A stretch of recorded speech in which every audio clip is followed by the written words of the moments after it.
Nous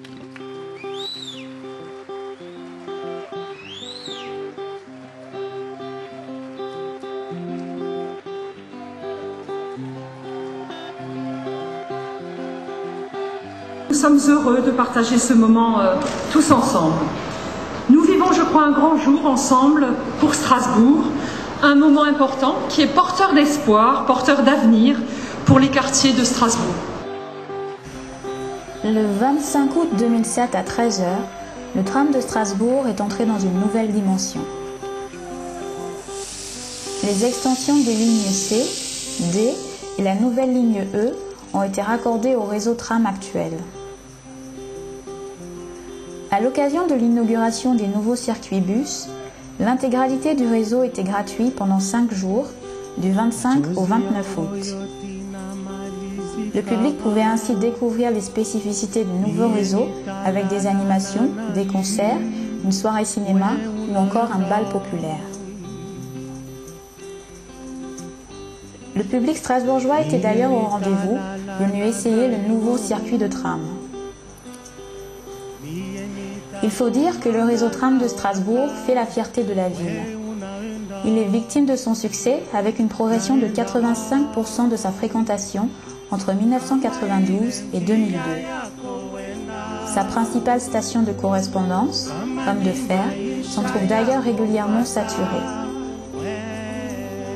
Le développement de nouveaux quartiers et les besoins croissants de déplacement révèlent aussi les limites de la couverture de l'agglomération et la nécessité d'un transport collectif plus performant. Ainsi, le but du projet tram 2007-2008 est d'offrir une meilleure desserte du territoire.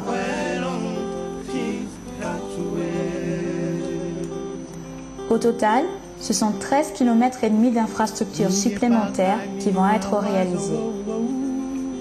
Le réseau comportera 5 lignes de tram, l'extension des lignes B, C, D et la création d'une ligne transversale E permettront de desservir de nouveaux territoires, le Neudorf, la Robertshau, l'Esplanade, le centre du Neuhof, ainsi que l'Elzo, la Montagne Verte, le centre d'Oswald et le sud-est de Lingolsheim.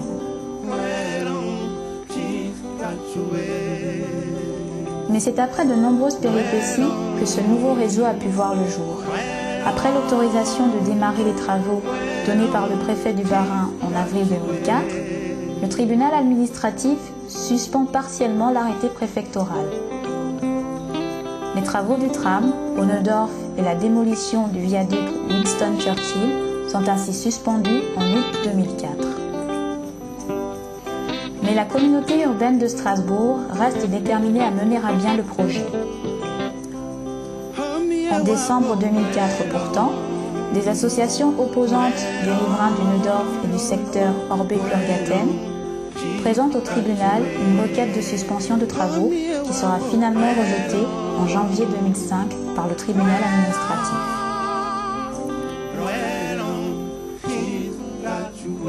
De mai à juillet 2005, une nouvelle enquête publique est organisée dans le but d'instaurer le dialogue entre le public et la CUS. En octobre, la CUS décide de prendre en compte toutes les recommandations émises par la commission d'enquête et de tout mettre en œuvre pour permettre la reprise rapide des chantiers.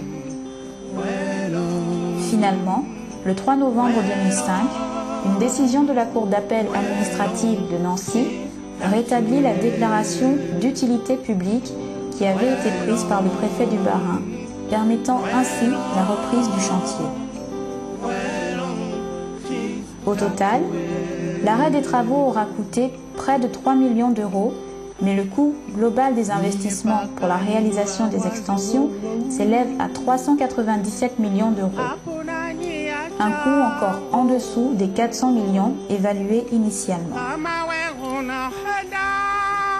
Lors des travaux, le gouvernement raffarin a promis à la CUS l'attribution d'une subvention supplémentaire de 10 millions d'euros pour le tram.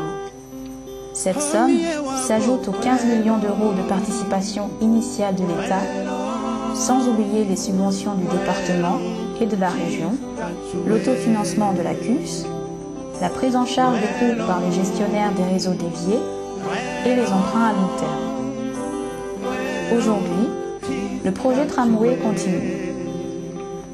Après la Robertsau, les quartiers européens en novembre 2007, Oswald et Lingolsheim reliés en janvier et juin 2008, le tram exploitera au total 53 km 700 de longueur et transportera plus de 260 000 personnes par jour. Il sera ainsi le réseau maillé le plus important de France.